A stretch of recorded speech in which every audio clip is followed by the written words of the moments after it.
675 podcasts. Goes fast. That's a lot. Goes fast. That's a lot of you and I talking. Some of you have actually gone back and said you've watched it from podcast one or listened from podcast one. Thank you for that.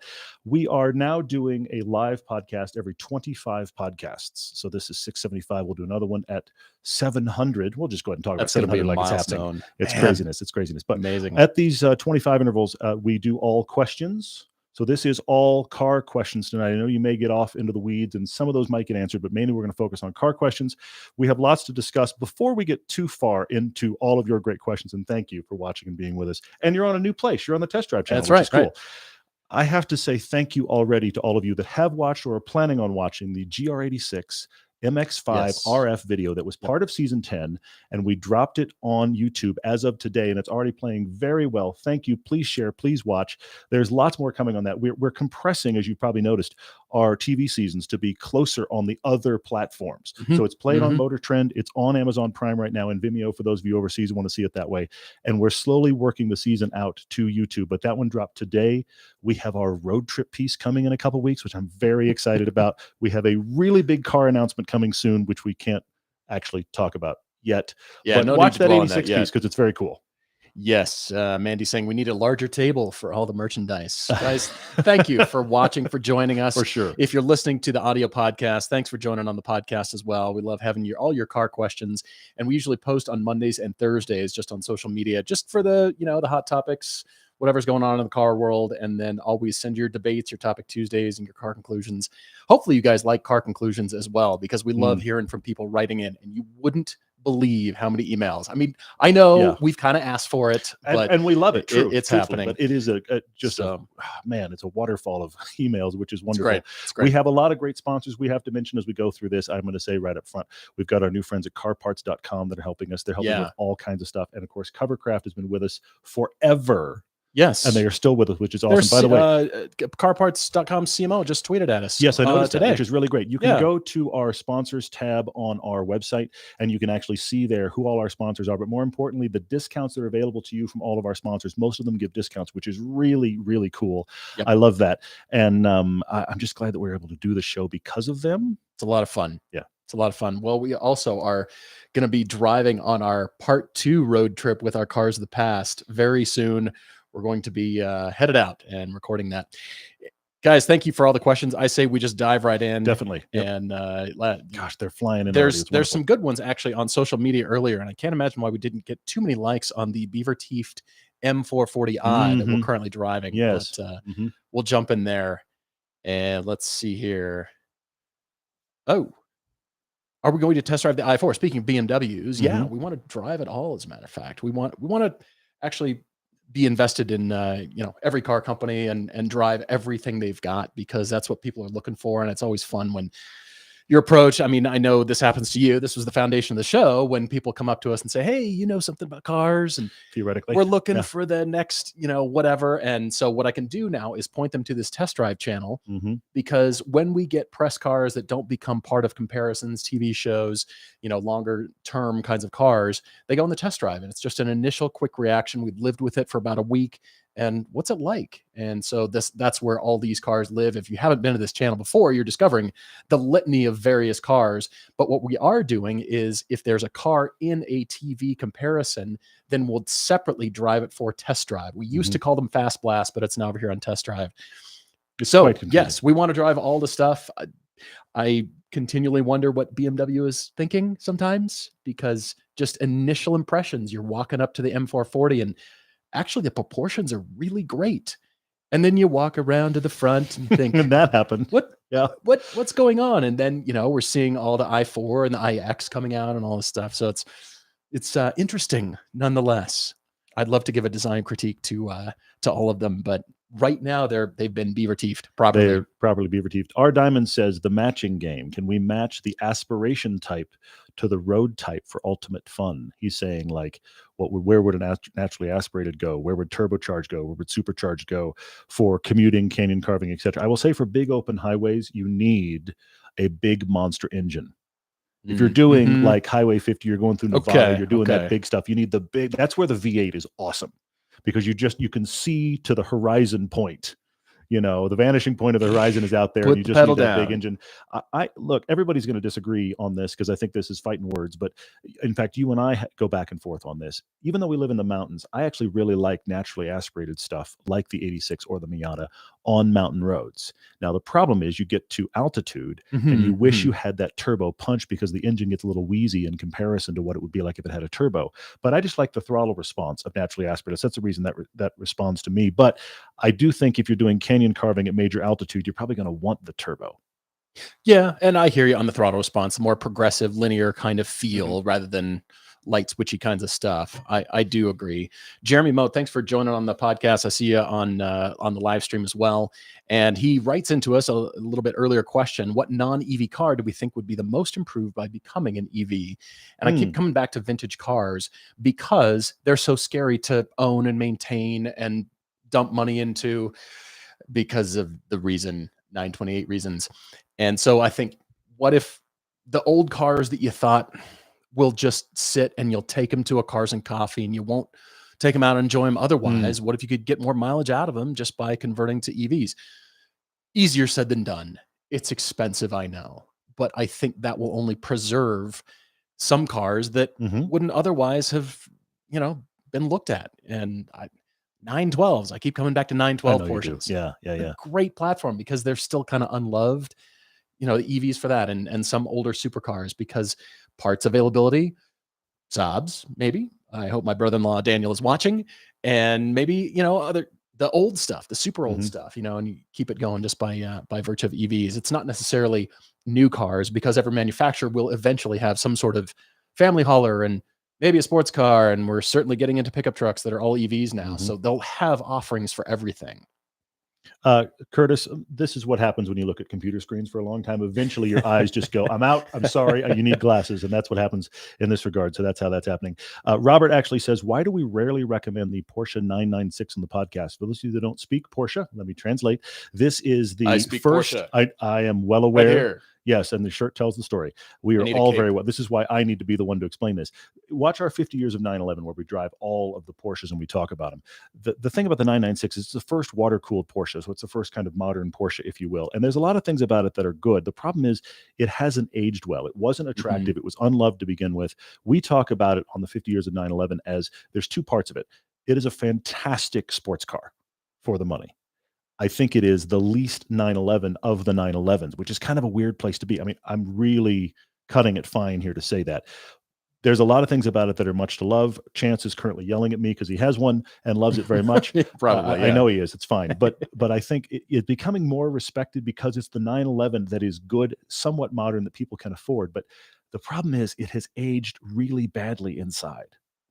Some people don't like the next gen, like the early 2000s, when this is the 996 is like 98, 99 to 2006. Color helps. That $8,000 Boxster that we had for the cheap sports car challenge, it was helped by the matte gray and then the contrast of black buttons, but and helped black is seats. It's like saying I'm getting used to beaver teeth. It's not a good interior. It's not the greatest. And it hasn't aged well. It was a low point. It has that 90s tacky plastic stuff about it to begin with. So this is one of the things, because what you're going to do if you're going to want a good one of those, you're going to spend 20 plus grand for a good one. And now you're getting into lots of competition that is going to feel more modern and that kind of stuff. And then if you're looking for like a definitive 911, that's not the one either. So it's a weird oddball. Patrick McGee is saying to us, good evening. He listens to the podcast at 1.5 times the speed. So this is a little bit different. We must be. Wow. Yeah. We talk fast to begin with. If you speed us up, that is terrifying. Thank you. All right. Nirmit Shukla says, can we get some Swedish love? What classic Swede would we own? Well, I have to admit that my brother-in-law, Daniel, has discovered Saabs. And they had never turned my head. Terrifying, but not news. They had never turned my head. And he has loved cars again because of Saab. And so they have 3 of them in the family now. But I love that this is the funnel through which car ownership and car love has happened. So absolutely. I think they're great. And you know what? I have to admit they're built really well. They feel very Euro and they're built so well. Even the older ones are built amazingly well. We're looking for something even more, dynamically interesting, amazing, but the engines run, they're well built. There's great turbo punch. If that's what you love, absolutely. So, we love all the Volvos as well. pretty much every Volvo model right now is just such a standout. So we recommend those to, anybody kind of tired of all the Germans and the, all the other offerings. Volvos are so great. We just had a super chat come through, so I'll jump right in there.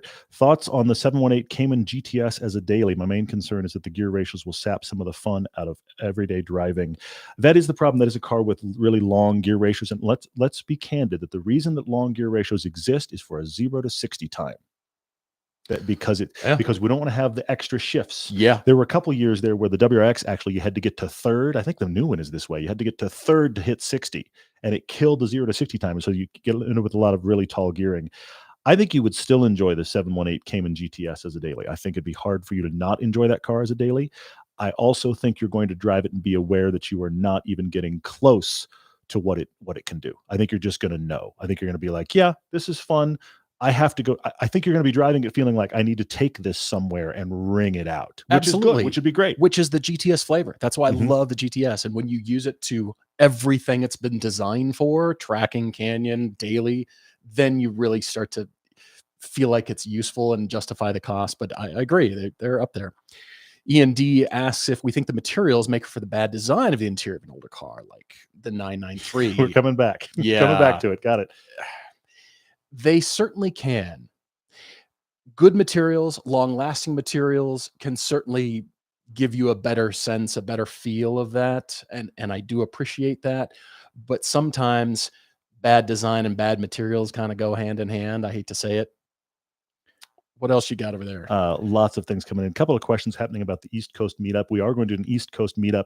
We had a conversation originally about doing Blue Ridge Parkway and doing Tail of the Dragon and that kind of stuff. But one of the things we're trying to do on these 4 corners or 4 points road trips is show a road you may not have seen a lot of coverage on. You may have heard about it, but not seen coverage on it. We know those have been covered. So we're probably going to go, look, I'm going to go this close. We're going to go somewhere between Chicago and New York. It's like the Simpsons when they point out where their house is. Yes, and they look at the 5 states that border Springfield. Exactly. Yeah, that none of them are anywhere close to each other. Sure. No, but it's going to be between Chicago and New York. It's going to be up in that area. We are going to do that right around Memorial Day. We're still locking in dates on that. It'll be around Memorial Day. We will go out there for a shoot. We'll drive out. We'll do a shoot. We'll also have a meetup with probably a 1-day drive. I'm looking forward to that. There will be more details coming on that. A quick update on things happening. I should say this. Okay. We are going to be at Radwood in Austin at the end of February. So if you're going to come to Radwood, please do. By the way, speaking of shirts, currently at Blip Shift, Mandy's going to be very happy with me. We have 2 Radwood themed shirts to go with our cars. They are available right now. If you order immediately, we're pretty sure Blip Shift will have them to you before Austin. There's an event right behind that. I think it's Amelia. I'm not sure. Mandy's going to correct me. That you can also definitely have them for. But those are Radwood shirts that are happening right now. You have a really cool Back to the Future-esque 928 one I love. Awesome. It's and so I've got cool. a pretty fun 300ZX twin turbo one. We will be wearing those at the Radwood thing, but you could also have one as well. So that's end of February. We're going to an East Coast meetup in May. We're doing pilgrimage the end of June into July 4th week, and first shot across the bow. Registration for pilgrimage is going to go up in March. You're going to have a month because it's coming fast. But we're going. So if you want to come on pilgrimage this year, that is when it's going to happen. Yes. And then we'll do a North trip later in the year. Well, this is all in addition to shooting episodes for season 11 that debuts July 2 on the Motor Trend cable channel. So we're just beginning. I'm just starting to send emails to all the manufacturers with all of our ideas to say what's possible. When can we get this? We're fitting in shoot dates and travel in between all of those other things. So we're a little busy, but it's great. We love it. And thank you guys for being along with us. I've got a singerized question from R. Harris. If money was not an issue, would I singer the 928 and then do the equivalent? Yes, to you, the 300ZX. I would certainly do the 928. You would do it for sure, yeah. I would, if we're talking no object here, I do too. I do the Singer Safari overlanding, and then a perfect singerized 928. Yeah, and it'd be amazing and new interior. And I like that concept. And in addition to electrifying the older models, I do like the idea of taking beloved older cars. The launches from the 70s and 80s, just tasty cars that weren't built very often. ESO Revoltas, ESO Grifos, amazing stuff, low volume kinds of things, and doing it with those cars and proliferating it. But the problem is, of course, money. They're only for, the super high-end buyer. So I love that they're out there and being done. It's just we can't have them. I don't know that I would do the 300ZX stick. I'm not sure that it's. I think it's not that it's not worthy. It's just not right for that car. I feel like that car is one of those cars that has aged well enough. It doesn't need it yet. Some cars are as they age really well, they start to feel really old. The 300ZX has somehow kind of avoided that. But at the same time, I would keep a nice pile of cash next door to keep it running in top shape. A pile of cash. Yes. I bought the house next door to keep my pile of cash. That's where the pile of cash lives. Of course it is. Right. Absolutely. It's also called the bank. Derek Miller says, for $100,000, would you go GTS 4.0 or would you go 2016 GT4? I think you want the 4.0, don't you? You want the 4.0. I think definitely. So. Yeah, definitely. There's also a question from Hal B here. I saw it earlier. Oh, information about the GR Corolla. We're not sure yet. We're teased just a little bit, but car companies, especially Toyota, they're very careful about releasing information to journalists because they know we're tempted to spill the beans. But we haven't heard very much either. We're seeing just as much as anybody else on any car site. So Skylar on Super Chat says, massive fan. Thank you, man. You've been with us since 2008. You're kidding me. The beginning. By the way, 2007 Skylar, was when it started. We are going to have to do a 15-year anniversary. This is our 15-year anniversary video in July of this year, and probably just sit around dumbfounded and look at each other and say, get off my lawn, because we're old guys now. I don't know what we're going to do for 15 years. But anyway, he says, what's the worst rental car experience we've had? He's just asking. Can you think of one off the top of your head? Worst rental car experience? Oh, good. Oh, please go. Yes. It was the base Mitsubishi Lancer. Oh. Base. And I rented it, and I had to drive from LA to San Diego, and it was terrible. That sounds the awful. Suspension, yes. The doors were just imagine the worst metallic sound ever. You can lose. The seats were bad. Outdoors. The seats were right out of the Evo from that They era. were the seats that they put in later when they lost their Recaro license, and they put them in the last version of the Evo and ruined the car. It's like, I know these are out of the Evo. That's horrific. And just the materials, and it was stinky, and it didn't look good, and it was awful. But that's what they gave me. So you win. It is what it is. I will leave that alone. Yes. Brendan T says, for me, foam cannon is clearly safer than any bucket method. Certainly is, but how close is it in thoroughness? Percentage estimate would be appreciated. Is it 80% is good? 90% is good? It depends on the amount of dirt on your car. 86.2% is good. Very definitive. I'm putting that in the ground. Yeah. Stake in the ground. It is, again, it depends on the amount of dirt on your car. If it's something that like a drive-through spray-only wash would not do that great of a job on, and it would just kind of clean it up a little bit, you're going to want to do the hand wash. But if it's light dust, it's been a week since washing, absolutely the foam cannon. So we'll go with 75%, somewhere in there. What else you got? Somebody's asking if we've driven the MR2 with the engine swap for the Elise engine swap. We have not. I would love to. The question always comes up: is this the cheap Elise? And in many ways, it is. But it's not. Let's be honest. I really like that car. It's not nearly as cool as the Elise, but at a third of the price, pretty compelling. Han Chan says, where do we record this? Is it the same place we record the regular podcast? Yes, indeed. So the live stream is now going to be on this test drive channel here. That will remain. And then this will be episode 675, just existing as a regular podcast, as if we took all of your car questions without the camera on us. So let's see. There was something. Corolla Cross. Why does this exist? Oh, yeah. Monty that was it. Is asking this. Why does this exist? Product planners. That's why. Because Toyota looked at the Crosstrek being sold as fast as they can make them and said, we want a piece of that. What do we have that's similar? Corolla Cross. I'm horrified because it's not like Toyota doesn't have like 16 CUVs of some kind that are all squashed in that middle ground. I mean, between Toyota and Lexus, they probably have more than a dozen of those cars. Why they need another one is beyond me. What I don't like about it is it's the same thing that Mitsubishi's doing with the Eclipse Cross. There's the other thing that influenced Toyota. You're taking a name that was a car and you're making it into an SUV. Yeah. But it is them looking, honestly, it's the Crosstrek and Mitsubishi doing that with the Eclipse and going, we have branding, we could make yet another SUV. It doesn't need to exist. It does exist. I want to pull people over, just put a light on the top of my car, driving in an Eclipse Cross and say, What are you First doing? of all, walk me through the steps that led you here. What are you doing? Whiteboard it out for me. Talk to me about all the things you walked past when you bought your Corolla Cross. Can I show you this list of really juicy, great things? Austin jumps back in here with a super chat, asking if we will ever do a video on the 2003 or 04 SVT Terminator Cobra. Cool car with a cool story. Yes, absolutely it is. I know where there's one about 10 miles from here, but the owner doesn't drive it very much. It just kind of sits, and it's in that category of special cars and coffee. We'll take it out for the 200-mile-an-hour blast on some unnamed road, impress all your friends, and then it gets parked for 6 months or something. The problem is that that's a car that the people that already like it will watch that video, and I don't think anybody else will show up. Certainly. That honestly is the biggest reason, Austin, that it's a struggle to put because what we'd have to do is put it with something else of the era or something else current that would bring in everybody that doesn't care about that car, because everybody that likes it would show up, and then it would be crickets. So that's the problem. Yes, I do understand that. Han Chen, you were asking about, is this where we record the podcast normally? Yeah. Yes, we sit right here like this without the camera running. This is how it normally goes. That picture is always there.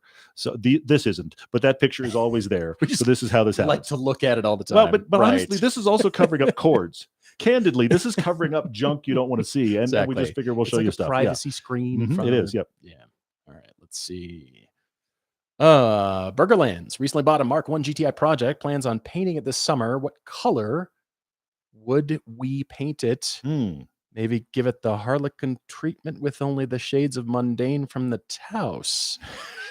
That is descriptive. Wow, See, well done. Like good That's paint really colors. good. That's really good. That is interesting. I'm gonna have to think about that. But I saw an orangey gold on a 928 LS swapped car, and it was really cool. Really stood out because old car, modern paint color is pretty interesting. So something to Devin think about. Bain is saying the Saturn Sky and Pontiac Solstice. Sky Redline and Pontiac Solstice GXP. So the turbo version of those cars. He said, why shouldn't I own one? And what should he look out for? And what the second generation of that car looked like? I so wish there'd been a second generation. That was such a good first gen that I'm disappointed that they didn't continue it. I don't care if the Saturn and Pontiac brand are going away. You can put that under something. Again, I'm going to say it. It should have been the Corvette lineup. It should be the cheap Corvette. It should be the Corvette Solstice, or you call it the Corvette Sky. I don't care. It should have been that. The issue with buying one is this, and we've known some people that have had one. Hi to Nate and Ben in Chicago that explained a lot of this to us, and Ben tracked that car a lot. So shout out to you, man. The thing about them is they are a parts car. So as you own one and want to do stuff to it, or update stuff to it, or find stuff to it, you can find stuff, but it's often hiding where you don't expect. I mean, like that comes off of that weird car in the GM lineup, and that comes off of that weird car. There's very little in that car outside of body panels that are bespoke, but the bespoke body panels are now rare. So your insurance is going to be higher. Yay. And you're going to have to be chasing some parts. Those, I think, are the downsides. I mean, it's got a really powerful turbo engine. They're interesting to drive. There are a lot of people out there that have got stuff that can tune them and make them even bigger monsters than they started at. I highly recommend it if you're interested. It is the quirky alt choice. DK McClelland asks how we can have so much hate for the old 86 styling and looks, but is so in love with the new GR86. He's buying one. Is he alone in this complete love-hate kind of relationship? No, I'm actually kind of with you. You are with him. I'm not with you. I like the proportions of the first 86, the FRS BRZ, but I don't like the details. They're fussy and they do catch your eye, but the second generation, the proportions have been enlarged and there's more swell in the surfaces. Just by looking at them, the surfaces are flatter in the first gen. There's not much meat to the surface. It's just kind of a flat-ish surface. Look at the second generation closely, turn it around, look at the configurator, look at photos, and you'll see a lot more swell and surface development in there. And therefore, to do that, the details had become simpler. So as to not compete, it's either one or the other, or it's a balance between the two. And they've pushed it definitely more towards surface development for the second generation. So I like the second generation better. I'm all about it. You are the front end is big classier, fan. cleaner, but I think it's going to look beautiful longer because that first one has its place in time, in history. Everybody knows, this is the dates, this is the generation, this is where it goes. And then the second one looks, because of those surfaces, looks a little bit more expensive. I agree with that. And I think that it is, I still think Lexus is coming with a version. I think that front. Where did you hear this quarter, rumor? I'd never heard this. Where I've did you seen come a couple across this? places, but I thought of it, and then I've read it a couple places, and who knows how much of it's even I've never real. seen any But news about that. From the front door panel to the nose, looks like somebody in the Lexus styling department walked through and went, "Would you do this for us so you can help us out for later?" The thing about the second gen is, I agree with you that it looks classier, no question. It looks classier, but in the process of looking classier and a little more timeless, it also looks a lot like other things in the market that are also beautiful. Some Porsches, some Jaguars, the ducktail helps. Some other things have started to make it look like other things in the market. The thing I liked about the first gen is that it looked like nothing else in the market. You can see one at a distance and you can know what that car is because it doesn't look like anything else. The second gen is classier. I think it will age very well, but it has a sameness or some referential stuff to other cars in the market that are pretty, so it doesn't stand out as much. So there's a judgment call there. We've got a tall person question in here. Where are the tall people? Oh, us. That's right. Yeah. Yeah, we're tall, but we've got somebody taller. What just happened? I'll come back to it. Let's see here. BJ's asking me about Lotuses. He says, I love my Elise. Yes, I do. Any other Lotuses I would definitely want to possess, drive, money, no question, is the Elise forever. I was actually thinking about this today because I really do love that car, but I'm not driving it right now because it actually needs new tires, period. But of course, it's winter as well. So I'm not driving it right now, and that's a little bit of a bummer. And I was thinking about it a lot. It's one of those cars that I feel like because it's so unique and because it is such a moment in time car, it may be in my life forever. But there's other Loti that I like very much. I love the latest Sprees from the early 2000s. I love those cars. Those are so awesome. They are cool. They're known to that era. They look that era and they fit that. They're known to not be reliable, but I do like them. That'd be a good car to singerize. That is a good one redo that interior. Excellent one. Yes, that's fantastic. I like that a lot. So I do like the late Esprits. I'm a fan of the Evora, but I think because it's built on the Evora, the Emira is going to blow it out, and I am unhealthily interested in an Emira. And I have no idea where that financial reality comes from. I really, really would like one. Yeah. Because I think the Elise is one bookend of like the pinnacle of Lotus, and I think the Emira is going to be the other, and it'd be really cool to own them both. But we shall see. We've got an Emira question here from G Hash asking if they should get one. Would it be really 2.5 times better than his 86? Well, see, we don't go by 2.5 times. We go by percentage here at Everyday Driver. We do, yes. I think it would be 83% better than your GR86. I don't know. We don't know. But ultimately, I actually, funny you bring that up, I emailed our friends at Lotus just yesterday, and they're definitely looking at a little bit further down the road in 2022. We don't quite know a date yet, but the Lotus Driving Academy is advertised on the website for Utah Motorsports Campus. So if you go there, they're building up what it says is spring 2022. The Driving Academy is there. We definitely want to get there ourselves. So there might be Emiras you can come tease yourself and then cry in your soup later, you know, knowing you can't have one quite yet. But that is coming. So we love the fact that the track is building up that driving experience, because the Ford Performance School asphalt school went to Charlotte Motor Speedway, but they kept the truck operations here, which means they're bringing the Raptor, Bronco, Snake, Dinosaur. They will. Yes. We'll stack all the animals on top of each other and launch it out there. You really do need to do that logo. I can do variations of like the bird fighting the dinosaur, whipping the snake. And then we'll make a shirt. Let's be honest. We will make that everything all in shirt.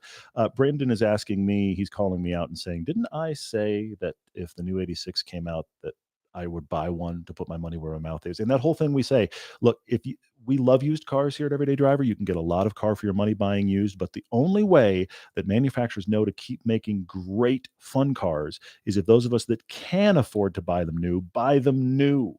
So the manufacturer goes, we can actually make money on that. There is actually a market.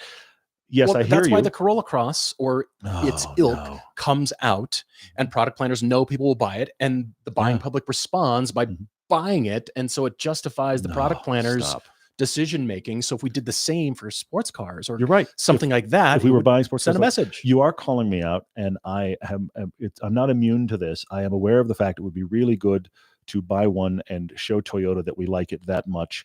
And all I can say is, do not think it's not in my mind. Super 6'5", I found the tall person question. Most comfortable car for a 6'6" person under $35,000. I was initially thinking the new Genesis cars, the GV80, the G80. They're big and you can really fit well in those. But then when we apply $35,000 price cap, okay, maybe you're going a large sedan like that, but remember the old Genesis? Is he looking for sports cars or just cars? It doesn't say, just a comfortable car, just C6 straight up Corvette. comfortable. I mean, that absolutely for a sports car. C6 Yes. Corvette would be surprisingly comfortable. For sure. But if you're just looking for a big SUV or cruiser, I still look to Genesis at any price point. They're fantastic. Jorge is saying, is interacting with a car ever choked us up? Meaning your heroes. He said, like a Ferrari 250 GTO. Good. He said he met one and his emotional response surprised him. Yes is the short answer, but I'm going to tee up something. We have an episode coming that was part of season 10. If you haven't seen it already, it's episode 1 of season 10, where we actually drive our inspiration cars, the cars that were like the things that pulled us in and made us car guys. And then we drive our current old cars, the cars that like made us realize we should start this show and how much we loved cars. So we wound up in the 928 and the 300ZX, but we started with the Testarossa and the E-Type. And that is a very, very different piece for us. And and I will say this, once I got it finished, I realized that is one of my favorite episodes we've ever done. So episode 1, because it is so different, it is just our car origin stories. That is probably close to what you're talking about there. I hope that you all will watch it. It will come to YouTube, but it's a little ways out yet. It is already available on Amazon Prime and Vimeo, and it is also rerunning on Motor Trend soon. Jason Kang is asking for recommendations for which cars to drive at Practicality. It's the Porsche Experience Center, Atlanta, at the airport. Bought a GR Super recently and is thinking about driving a Cayman S or a 911 Carrera to see how close Toyota got to a Porsche. I have recommendations, and it has to do with how you currently drive your Supra. Now, if you've gone to track days or canyon driving, but the biggest thing that we found out when we went was the instructor said, we're here to teach fun driving and driving techniques and extracting the most out of a rear engine car and a mid-engine car. What do you want to learn? Do you want a sampling of everything? Have you done that? Are you kind of averse to that? And you don't want skid pad? You tell us and we'll kind of craft it for you. But ultimately, their entire headspace was, we're here to teach driving instructions so you can get better as a driver. We just happen to be doing them in Porsches. That's their instructor headspace. And then, of course, they can show you, all right, the differences between rear and mid-engine in that same corner on the track. You'll notice your entry, your apex and exit speeds. Let's talk about that. And seat to seat time is so important. So mostly I want you to replicate something you already do with your GR Supra, and how you like it. You like that turn in for sharp corners or a high speed something, and then go replicate that so you have the kind of the benchmark to compare it to. You know what I mean? I think that would be helpful. What reasonably attainable 911 am I going to own one day soon? Aaron Butler asked me. Do it. That's the problem. Reasonably attainable. I still like the 3.2 Carreras. They're slow.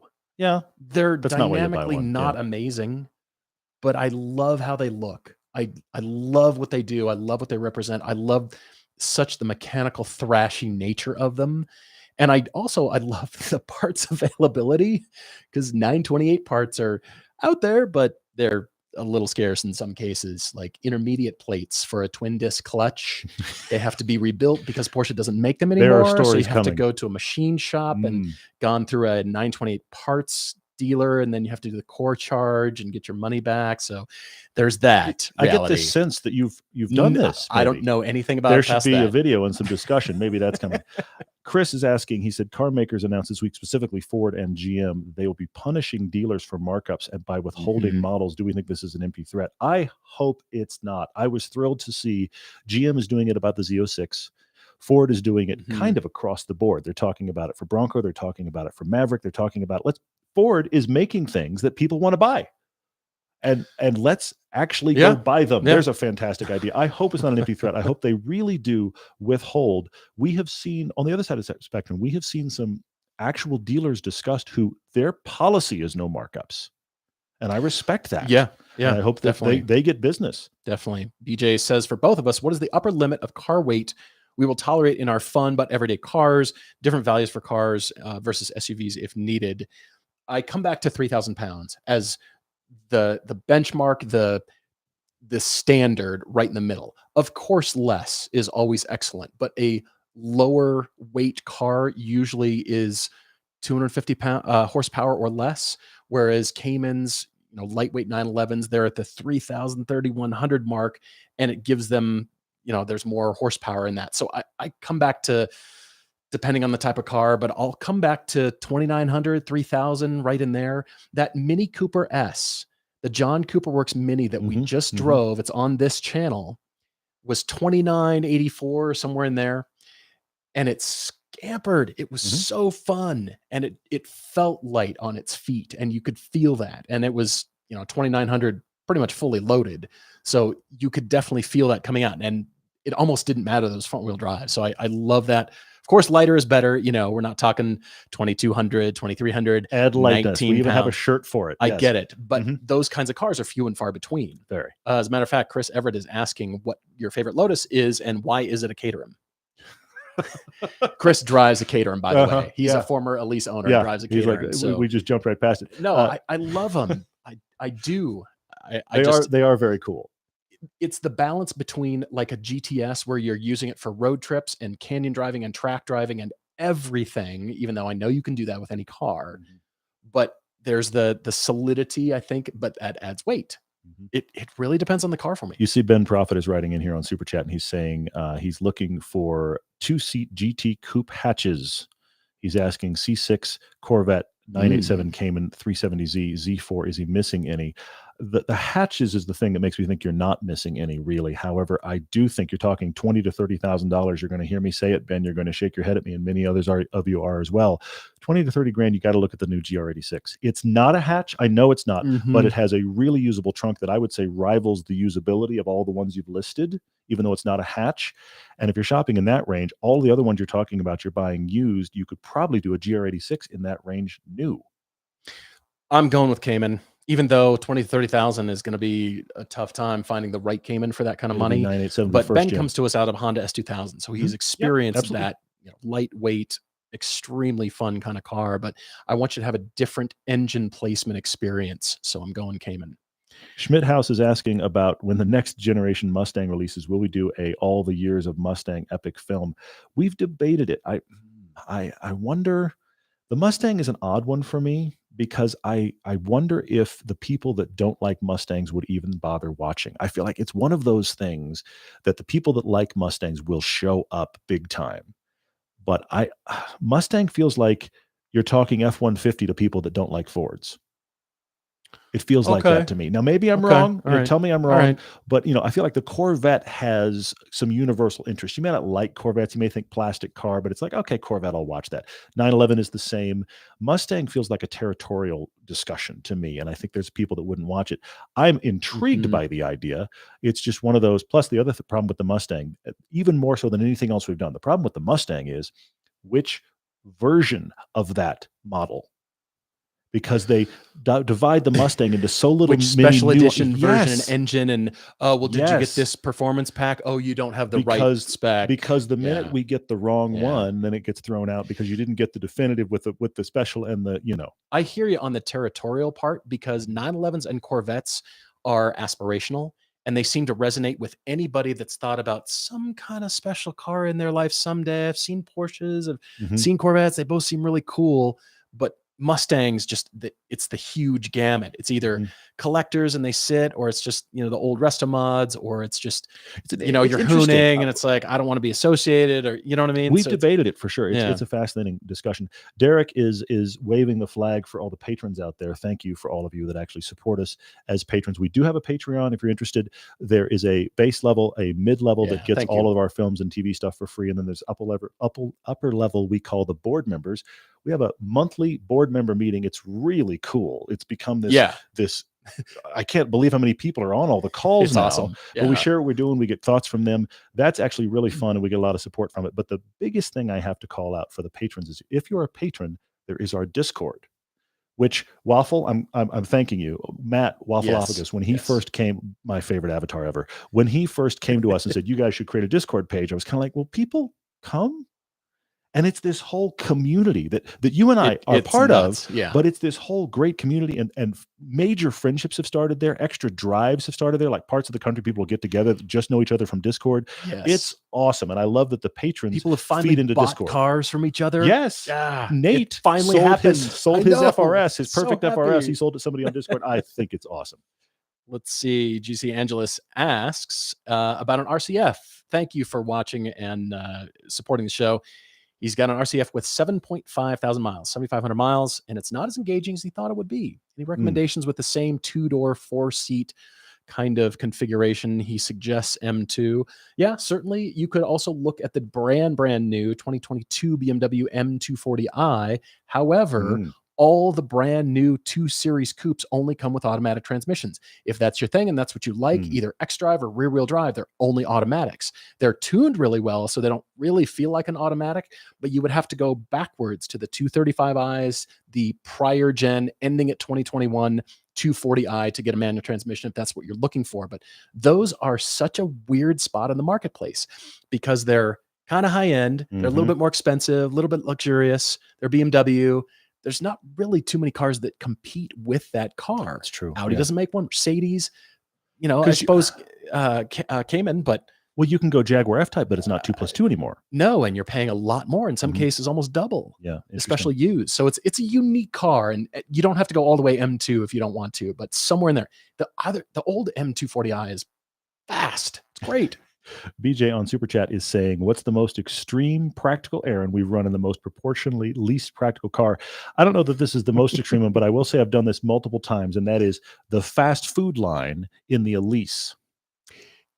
Because fast food, the person comes out of the I know. So sorry. It's what are you talking about? The places with the arches and the stuff. Anyway, it doesn't matter. The person comes out of the window and then looks down. And then what I have to do, this is the best part. In the summer, when I've got the soft top on, the window's only this big. I mean, this is smaller than most of the food they're going to hand you, right? Yeah. So I will crack the bar here and I will roll the top back 2 rolls. So I've got a big enough space to get to the food. You definitely went on the least practical car. And then there's no cup holders in the Elise. So 9 times out of 10, I either have my little Walmart like tray cup holder thing. But the best thing is to have my son in the car and be like, this is for you. That's how that works. What I like doing is almost any press car that we've got, I'll turn on the seat heat to keep the Thai food warm as you're going home. That's perfect. Crank up the seat heat. Does it have to be Thai food or just food? Usually Thai. Got like Thai. it. Good to Chinese know. or something like that. You just keep it warm. It's the greatest. What else? Let's see. Mongo Motors has a good point. True car guys will watch anything. Mustangs, Camaros, Challengers, doesn't matter. You're absolutely right. But there does introduce this is my team, this is my people kind of thing. Whereas I suppose you could say that, we can dice the onion thinly, but yeah. There's a question here from Curtis. He's saying, any other automotive YouTube channels we regularly watch? Regularly is the tough word there because there's just not a lot of time to watch a lot of other people's stuff. And like us, they're putting out stuff as fast as they can. So I'm lost in the sea of that. What I would say is there are people that I really like and I like what they do. And when they post something that I'm intrigued by, I'm like, I want to watch you talk about that. I like the Throttle House guys. I like Matt Fair as a friend. So when he posts something that's a car that we're probably not going to get because he does the exotic stuff we don't. Yeah, I want to watch him talk about those. He did the MC20 recently and now we're jealous. So there's that. The Gears and Gasoline guys are really fun. They're friends of the show. I like their stuff a lot. We love Savage Geese. Our friends Savage Geese guys are killing it. Yeah. And the Savage Geese, I'll be honest with you that the Savage Geese guys lose me somewhere in the middle. I'm like, you've talked above my head now. That's really cool. And I'm learning. And then speaking of learning, Jason Finsky at Engineering Explained, I can't keep up with Jason at all. And he's way beyond me on the whiteboard. I'm like lost 3 equations in. But man, when he talks about some stuff, I just want to sit there and watch. Absolutely. I just don't get the time to catch up on most of it. We had Jason Camisa on the podcast last year in early 2021. So anytime, he has ramped up the graphics and his approach to different things. So it's like he's taken a lot longer to do things and then, able to carefully craft things. But we love Jason and what he's doing. His big budget fantastic Icon series is excellent stuff. Yep. Interesting. Jonathan G, any chance Doug DeMuro on the podcast? We'd love to have him on. If you got his contact information, definitely send it over. We could bug him. He probably we can definitely find him. Let's see what else. car guys will watch anything. Mongo Motors. Yeah, exactly. Fair, but we have to make sure enough people watch it or buy it that it offsets what it costs to make it. That's always the we real both spotted problem. that question. Yeah, that's on that. I totally hear you though. Yep. Let's see here. I'm scrolling back up through. You know what? Let me jump back over to a few questions we got earlier in the day. And Raven Mars asks if BMW's eventual full electric vehicle production will naturally eradicate the beaver teeth. Secondly, will keeping the beaver teeth on their EVs make it even more absurd? Have you seen the iX? Have you seen the Super Bowl commercial from 2022? It's already out, but the commercial's funny. It's just, really? That's what we went with? This has plagued car design studios around the world for years, and it happens in anything you create. You're composing music, you're producing a piece of art, whatever that is. You're so insular and you're so close to it that there's not enough people or people in your group or you able to step back and think, do we like this? Are we on the right track? Every group needs a naysayer. Did we do good? Yeah. What happened here? I mean, the 1964 Mustang, the clay modeler was Joe Ferrer, and I actually had him as an instructor at Art Center. Many people did. And in later years, his hands would shake, but then when they touched the clay, they're amazing. Really? And it was kind of a joke with people. Okay. You know, he'd kind of come in with not quite sure, and you're like, don't screw up my model. And then he'd just do this perfect surface. It was that's fun. Phenomenal that's to really watch. Cool. And learned so much about surface development from him, but he was the old guard, the old school, before really the proliferation of 3D models and 3D mathematical modeling. But I love that kind of stuff. I love the guys that could do that and then stand back and think, yeah, pat myself on the back. That looks pretty good. But there's so many cars now being turned over so quickly, and with the proliferation of digital modeling tools, sketch tools to take to an initial model and then do quick digital modeling to see it visualized very quickly, it's almost like that soak time with the design has disappeared. And I heard John Cleese, he spoke at an Art Center event, I want to say 10 years ago, but he said in any profession, whether it was him doing the Monty Python movies or anything like that, he said the designers and the artists and everybody who kind of waited until the due date, until the last minute to have enough soak time to really think about the design, really take it in, the artwork, the script, the movie, you know, anything that they were creating. He says those were the projects that were the most successful.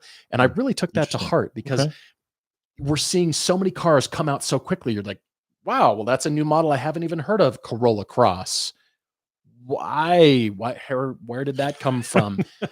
But they're so able to respond to customer needs very quickly now with a, hey, let's stretch that chassis and, you know, turn the engine all-wheel drive and boop, you know, and it's hybrid and we can put it together so quickly. It's like, yeah, yes, it meets the market need, but did we do good? Or are we going to just need to wait for the second generation beaver teeth to refine and step away? Second generation of the teeth, really? Because of that, I feel like there's this insular thing going on at BMW where they're not able to step back and really, maybe it's for a particular market, but I continue to not see it. But it's everybody's saying that, you know, there's a few people that have written to us and say, I really like those beaver teeth, but there are a few people. I feel like in every design studio, we've talked about this on a few of the test drives, every design studio needs a person that can be the naysayer. It needs to have enough freedom that somebody can walk in. But not for the sake of polarity. Not necessarily. For a genuine, but there needs to be some freedom to have somebody come in outside of the insular world and just be like, is that attractive? Is it good? But see, then you're into focus groups and then you're into scripted and you're trying to steer it a certain way. I'm not necessarily saying focus group. It needs to be somebody just walking in and like, oh. You know what it's like? It's like the way Pixar does their films. Okay. Pixar has a group, I forget what they call them, but they've got a group of 12 or 14 filmmakers that are part of the Pixar team, and almost all of them have made movies for Pixar. Okay. So if you're a Pixar filmmaker, and keep in mind, all of these people I'm talking about are currently making a movie for Pixar, but you have your meeting with, let's just call them the 12. You have your meeting with them every now and then regularly, where you have to walk them through the storyboards of your film. You have to talk about the film, and they are all filmmakers in their own right, all talented in their own right, all working for the same company as you. Right. But their purpose in that meeting is to pick your story apart. Not in a we don't like you, this is terrible way, but in a you know what? Between the first and second act, you need something that actually pushes that character, which we like, but is really thin, along this direction. And that's one of the reasons that a lot of those focus grouped, and I mean internal focus group now, films from Pixar, their early stuff is so strong because they kept going back to that same group of established filmmakers. So where are you have a Ford or a BMW, a big car maker that has a lot of designers. Can we have designers outside of the group of doing car X step into the room one day and be like, well, guys, they've got studios around the world, you know, they've got the European studio, the Asia studio. Yes. And like, hey, can we, get all those people on and see what this studio is doing? Sometimes it's competition between studios, but is this what script doctors are supposed to do? Or are they supposed to stay true? Because the script doctor could come in and be like, yeah, let me help you with some. Well, but see, script doctoring is different because script doctoring is somebody covering their butt. We like this script very much, but we're going to give it to this guy who has been our script doctor all year for everything. BMW design studio needs somebody to cover their butt. They do. Well, no, cover the front. It's not the butt we're worried about. It's the nose. You're right. It's not the butt at all. You're absolutely right. What else do we have? We've now got just a litany of questions about the beaver teeth. They're pouring in now. I do think that's great. Matt Lonichan, Matt, thanks for jumping on. At what point do we get the curb rash, maybe a little contact with the car's bumper fixed on your wheels? Are you afraid you're just going to mess them up again? Asking for a friend. I am sorry to hear you screwed up your wheels. A little ding here and there. Look, the Cayman had a ding on it when I got it. It's a used car. It's got a little shark bite out of it, and I don't love it, but I've tried not to make it worse.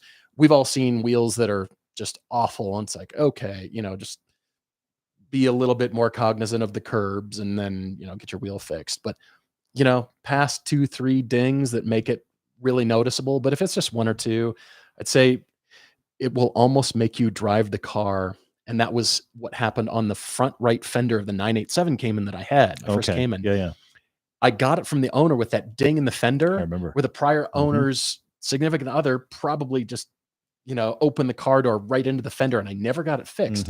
My spin was that for the future owner, you can get it fixed like you want to, and then you'll know how it got fixed. I actually saw Paul pitch that to somebody once and thought that is a long way around there, sir. Bravo. You'll know how it got fixed, and then there's no question marks there. But it was a ding that I never ended up getting fixed because I could have, but it made me drive the car more, and I thought, all right, I'm being too precious if I'm just going to let it sit, and I'm not choosing to take it today. I think that is the key thing that we keep coming back to is we talk about how we want you driving your cars. And if cars are sitting, that's kind of a tragedy. We talk about this a lot when we drive our cars on the West Coast piece. I want to relate that to a question that we also got from Brian D. He said he loves having a weekend car for spirited driving, but he also likes preserving it. He currently has a 2013, listen to this now, 2013 Boss 302, Mustang Boss 302, very cool car with 2,800 miles. Boss 302s are awesome. 100 miles in grabber blue, which is actually a great color. Amazing. On that car. He said he feels like he bought that car and he can't drive it because he wants to maintain its current condition. Brian, Matt, there is no such thing as current condition. That's my stake in the ground for this podcast. There's no such thing. The car is going to have a worse condition than it does now, and that's kind of its reason for being. I'm not saying trash your car. I'm not saying throw it all out. Who cares? Right. But stuff happens. And your option is it sits there. I'm sorry, but 2,800 miles on that Boss 302 is a tragedy as far as I'm concerned. I'm sure it needs to be driven. I'm sure it's beautiful, Brian. But if it never gets driven, it's not doing the reason it was made to be. And guess what? If you drive it, something, even tiny, is going to happen. And that's okay because that's life in the car. Well, it's, I know it's a Mustang Boss 302, but it's like when you see a Ferrari and you're thinking, I wish this thing had a couple of something on it, meaning the owner enjoyed it and drove it, not just kept it and, brought it out for shows. MCC Now asks, why do we not mention the podcast, the YouTube channels, both of them, in the actual TV episodes? It's because of length. We have so much to cover. Todd and I usually put down, I've been guilty of 35 minutes, The 40 minutes. The episodes are 22 minutes long, 21 and a half minutes long. They go to the frame. Yes. They are to the frame. To the frame. Not any longer, not any shorter. They're 21, 28, and 14 frames. 18 frames is our actual max. So that is the difference between any YouTube video that can just run at any length. And, we cut it up, of course. But if there's something we said and we're just, all right, let's, let that thought finish out. You can do that in a YouTube cut. Whereas a TV cut, you have to be on it.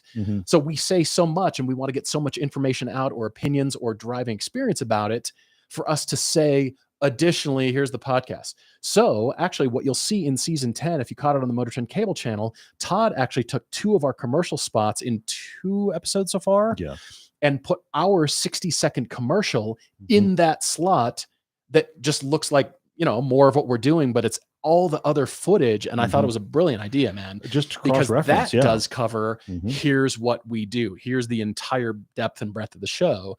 But within the TV episode, it's a little harder to justify because we're to the frame. Now you could say, re-edit it and recut it for YouTube, which will happen in a few times. Sometimes. But that's extra work. The music is already mixed. The color has to be redone. And so there's a whole lot of extra work just, making the YouTube version. I'm the idiot that typically says, we got the TV version done, but there's a 30-minute version of that. I really should recut it. And then when I fall across the finish line of the next TV season, I'm like, you know what I'm going to do? I'm going to post it like this. There's lots more stuff that we always say. But let's be candid about the fact that we refine it so much. It's the key stuff that we really want to get across. Channel manager Mark is asking about these shirts. He's saying he really wants another Happiness Ahead shirt or a Daily Triple shirt. He's wondering when they're back on Blip Shift. I will ask, and we will let you know on future podcasts. The one thing we do with Blip Shift, which they're great to us, that some people don't do, is all of the designs on there, we are circling back on them, with the exception of like cars that have left our life. But everything else is circling back. So the shirts that we're all wearing will all circle back and be offered again. We don't Porsche. Just offer them once and they never come back. Look how we big put these them on taillights are. I love big Porsche taillights. Can you believe that? You cannot. It's amazing. So they will come back around. We'll find out some details and we'll keep you informed as to which ones are current. But right now, it's the Radwood ones. All right. Big J Dog 3 says, can the ND2 Plus earplugs be a legitimate 300 mile a day, 2 days a week highway car? Drove it and loved it. Doesn't need more space, but man, it's noisy. Well, certainly. I mean, it's the 928's noisy. I think the Z is a little bit noisy. It is. The Lotus Todd keeps earplugs crazy noisy. Scattered throughout the footwell in the Lotus. You joke. When we did our big road trip, my son and I, we wore the noise canceling headphones, but I keep 2 other sets of small little headphones in that car. So if I find myself without good ones, I'm like, wait, where are they? I would say with the headphones, earplugs are fine, but they'll make your ears tired. Whereas the headphones don't do that quite as much. So if you get that car and you want to put the miles on it and you love doing that, I would say invest in a good pair of noise canceling headphones. And there's some now that are not over the ear. They're down in your ear. So they're kind of less obtrusive and hopefully they'll be more comfortable. What else? Do we ever do reshoots? Josh Mal. We have when we've lost data. Yeah. We lost data on the 911 shoot. I think I forgot to turn on a camera or our card wasn't in there or something. And we lost a section on the Corvette shoot too. Apparently our feature films is where this happens. The difficulty is a lot of time if the car leaves our life, we can't. I'll get into edit down the line and be like, I wish I had it. I'm not getting that car back. But if we still have access to the car and we find we've lost something, we definitely do. Yeah. Just see our Diamond's question. Smash the like button. Push the algorithm. Dude. Views on views, yo. No, I gotta like do this with my phone. Anyway. Yeah. Right. Josiah is recommending Sony noise canceling earbuds. That's excellent. Good recommendation there. And let's see, what else do we have? Trying to get to some of the other questions on you guys are awesome. Thank you for all the questions. It's really, really good stuff. Let's see, Ray R. Peng is going to be visiting the Salt Lake City and Park City area later this month. Is there any good empty space to draw some circles or test out snow driving?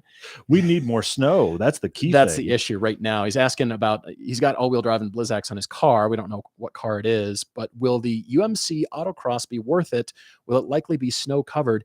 Interestingly, because Salt Lake is what, 2,000, 2,500 feet lower. We're at 6,500 and it's at 4,500. Yeah. Than Park City. So further out to Tooele where the track is, they do get weather out there, but it's probably going to be a cold, dry day is what you're looking at this point. Yeah, But sometimes we do get that, but yeah, we definitely need snow, even though ski resorts have been really They're great. making it. They're doing a good job so they far. just push it around a little bit. They are pushing it around. There's a question about how we got on TV. That is an answer for another time, but I do like the question. Thank you for that. Let's see here. Automatics on older classics. He's looking at an Auto E30. Depends a lot on the automatic. I mean, the problem with older automatics is that the manuals were almost always more fun, and the autos were. That's where they got the name of slush box. They were this slow shift thing, both up and down. They do the drag, and then they would shift. Depends a lot on the automatic. If you need an automatic, and if the automatic doesn't bother you, I would say fine. They are a long way from a modern automatic, and the thing about the E30 specifically is that it's not a powerful car. Even as an M3, it's not a powerful car. Right. So one of the things about having a manual in that car is you feel like you personally are wringing out everything it's got. The auto is going to mute that a bit, but if that's the only way you can get the car and you like it that way, go for it. Let's see here. A few more. There's talk about the Enzo. And why is it ugly? I saw that. I was wondering if you were going to tackle that. I don't think it's a really attractive car, but I don't think Ferrari was a very attractive automaker from the 355 to like the 488. That whole era in there, I find almost all of those. This goes here. Seriously, all of those Ferraris I find striking, but not attractive. You notice them, and then I go, there's presence. I don't know that I think I like that. So that's because of proportion. For me, it's 355 to 488. That is the desert of Ferrari for me. And now they're in a renaissance where just about everything they drop, I'm like, that's gorgeous. I have no idea what the name is because I don't keep track anymore, but that's gorgeous. All we know is they break on track.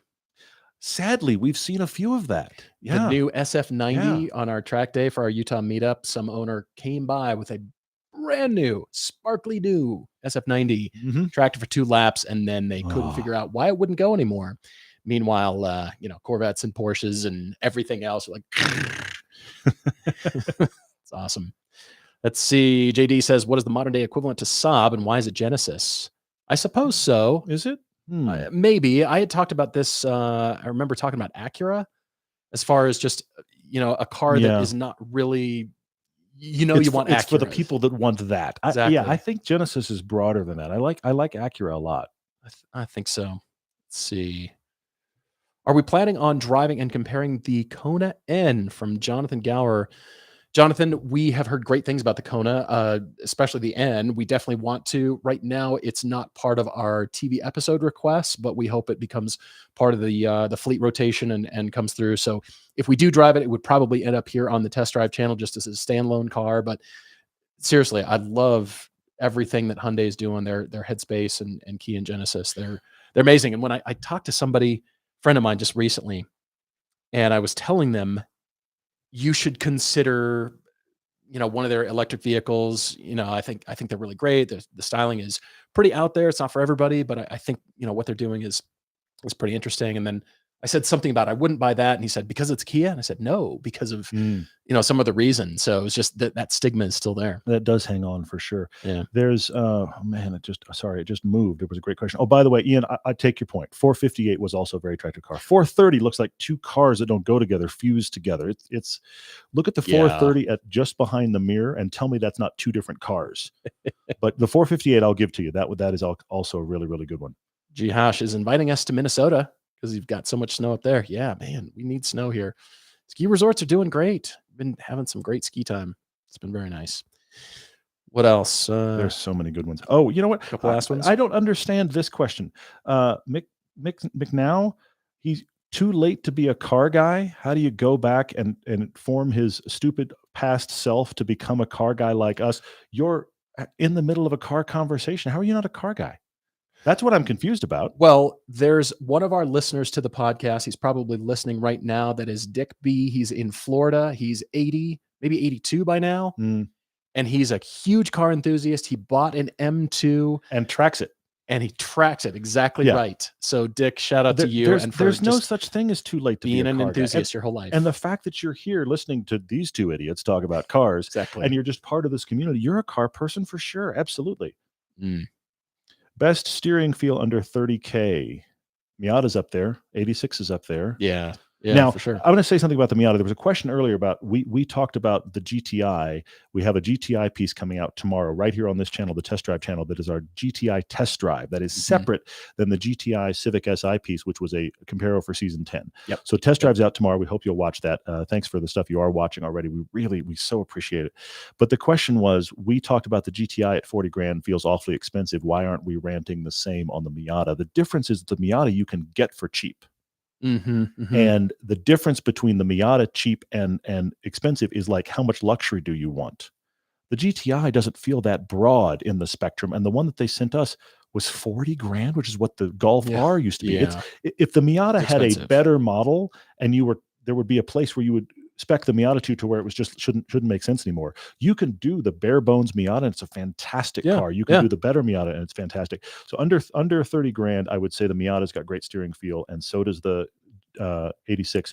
The early Caymans and Boxsters have great steering feel because they are still hydraulic. For sure. That Cayman R is so you special. get into things that are still hydraulic that are used, that actually helps you as well. Brendan T is giving me an opportunity to talk about Griots. He's been on Grio's site recently. They've got a lot of products. Absolutely. They've got even more targeted products like track spray, which actually is great when you're at the track. I know it's crazy, but it works because of the tire rubber that hits the lower rockers and your rear fenders, your rear bumper covers. But he's asking if we wouldn't mind listing a few of our favorite products. That would be helpful. I come back to the basics, and straight up speed shine is fantastic. They now have ceramic speed shine and ceramic windshield cleaner. And I love what they have done to dive into ceramics, because everybody has said, oh, the ceramic coating, it's like $1,500. And Nick, who is, slowly taking over from Richard for the company, he has really invested a lot of research into doing this. And they are one of a small handful of companies that actually have chemists, and they actually create their own products. That is what's so impressive. So they're looking at that and giving ceramic technology at an affordable level. It's not just like the ceramic coating for $3 grand and then, don't touch it. They're giving us all of those products. Also, the vinyl and rubber cleaner is excellent. It's and phenomenal. their leather cleaner for your seats. I who know nothing, vinyl and rubber that is cleaner like the and the go-to speed thing. shine, that I make sure I have a bottle of for sure. Two questions that relate to videos we've done. Seth Kleinman, and then I'm going to jump down to Beck as well. Beck is asking if we ever reviewed the LC500. We have. There's videos on the Test Drive channel of that. Short headline on the LC500. It is the best car Lexus makes. I really like it. It's gorgeous. It's very impressive to drive. The engine is wonderful. It is too heavy for me. It just feels big. I do like it, but it's too heavy. Seth says, we've driven the 2-liter turbo Julia. We have a video of it, but without the paddle shifters. Will we do a review of it with the paddle shifters? Here's my confusion, Seth. We really like that car. We talk about it on the podcast all the time. We've recommended it in all kinds of 2-liter forms to all kinds of people. Driving with the paddles, I'm not suddenly going to be like, I like this car so much. We like it a lot. We talk about it a lot. On video, we've said we like it a lot. Are the paddle... Yeah, it feels like a whole video for me to go, paddles are huge. Paddles are big. The Julia paddles are big awesome. song. I hope you have one, because they're great. Becca Vachi asks if we've reviewed the Lexus LC500. Will we get our hands on one? Maybe. We've actually reviewed two at the same time, the hybrid and the convertible with the tasty V8. And then we reviewed another convertible against the C8 convertible. So yes, we have talked about those cars. The two yellow cars are side by side on this test drive channel. So hopefully you find it there. Jeremy is asking about the GTI. Is it dead on arrival in the Mark 8 version? Watch our test drive coming tomorrow. We talk about it a lot. Yeah, he says, is the 7.5 GTI or the R on a used version better? Is it worth stepping up to the Mark 8? The big and the Civic Type question, R, the big question there about that car is the new interface, which we first drove on the ID4, and we ranted about how much we didn't like it on the ID4, and now it is in the GTI, and that is a big strike against it. It looks modern. It doesn't work well. We are far from the only ones to say this. I think that is the problem that holds it back. I think otherwise the Mark 8 is really interesting, and you could maybe justify the price. But if you're justifying the price, you don't want to be annoyed by the screen. It's really hard to not be annoyed by that screen. Yeah. The Civic Type R is coming, and the Acura Integra is coming. So, I mean, same kind of thing, maybe with all-wheel drive, but that's coming. Volkswagen, also company, Come on, step it up. All their attention is over here on the ID4s and the ID5s and all with the a bad stuff. interface. With the same bad interface. I mean, if you're going to go electric, that's fine, but the interface has got to be really good. Shio Zeline asked, what is the most BMW-ish model? Well, Todd called it. It's on this channel. It's the Mini Cooper John Cooper Works. That is the best cheap BMW, absolutely. And somehow it's front wheel drive. It's just the best straight up BMW model right now. It is the entry level BMW for sure. Yeah.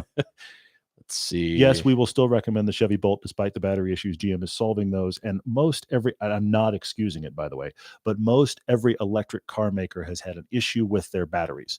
Phone makers have had issues with their batteries. Well, these lithium-based batteries have a tendency to get quite hot and have, little fire issues. So I think it's horrifying that the Bolt has had that issue, but we know many Bolt owners that love them. We know a few Bolt owners that have written us that have had their batteries swapped out and are very happy. I think it is worth it for sure. Fraser Haber, thank you so much for the support. Really appreciate you guys jumping on here. Plans for any new merchandise? Yes, we mentioned at the top of the podcast. You can check Blip Shift. They just introduced Todd 300Z, and then the 928 shirt is coming out. Back to Stuttgart. Back to the Future shirt, which is pretty cool. It's Bond to Stuttgart. Yeah, Bond to Stuttgart for sure. It's very fun. It's really, really fun. So that's coming out. And then, we're jumping into filming for season 11, which I can't believe already. We have some big stuff coming, guys. Not only just these big road trips, which we're very excited about. We have some other, we can't quite reveal it yet, but in the coming weeks, we have a pretty big reveal and a lot of stuff we're covering. Cool. That we had a big conversation before we started this podcast about the fact that we couldn't talk about it yet. Because I don't want to, I want to be able to go, here's what we're doing before we didn't want to, we had a whole, literally this week, guys, we had a whole behind the scenes conversation about, do we Instagram that picture? Do we put it out? We're like, no. So juicy. No. We're going to wait until we have actual content for our new release, and that's going to be really, really cool. Thank you guys so much for being with us for a live podcast. Thanks for finding us here on the Test Drive channel. If you're not subscribed to Test Drive Videos, we would really, really appreciate it. This channel's growing nicely. Yes. We have our original channel. In case you don't know, the original YouTube channel is roughly every other week on the original Everyday Driver channel, and that is reserved for TV episodes coming to YouTube and our big long-term car series. Right now, it's our Cars of the Past. So we're doing that on the original channel. The Test Drive channel is when the two of us are in the car at the exact same time, like this podcast, which is why we're now putting the podcasts here. And we're just doing this banter about a single car by itself.